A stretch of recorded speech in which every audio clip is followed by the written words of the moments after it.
आज यकम नवंबर 2025 आज बहुत सारे क्लाइंट्स ने हमारे थ्रू पेमेंट्स को प्रोसेस किया। बहुत सारे क्लाइंट्स ने हमारे थ्रू फुल पेमेंट्स करके अच्छे प्लॉट नंबर्स भी अवेल किए और साथ ही साथ अच्छा डिस्काउंट भी अवेल किए।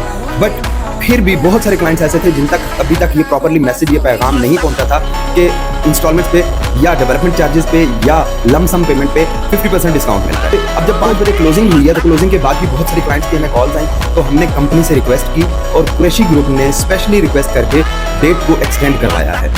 जी, आपकी installments, development charges, cost of land, जो भी आपने अमाउंट पे करनी है उसके ऊपर जो डिस्काउंट आज की डेट में एक दिन के लिए दिया गया था, अब वही डिस्काउंट आपको मंडे वाले दिन भी मिल सकता है। बट उसके लिए आपको एडवांस में अपनी पेमेंट्स को प्रोसेस करवाना पड़ेगा। एडवांस में आपको सारी चीजें कंफर्म करनी पड़ेंगी ताकि मंडे वाले दिन शाम को 6 बजे जब ऑफिस क्लोज हो तो उस वक्त आपका डिस्काउंट या आपकी जो स्लिप है वो बन चुकी है। देखिए, नगर दूसरी गुजर खान में बी ब्लॉक में भी डेवलपमेंट हो रही है। ए साउथ ब्लॉक में बहुत सारे प्लॉट्स का पोजेशन दिया जा चुका है और आगे मजीद डेवलपमेंट होनी है। फेयरवेज फाउंटेन ब्लॉक के भी फुटेजेस आपके साथ शेयर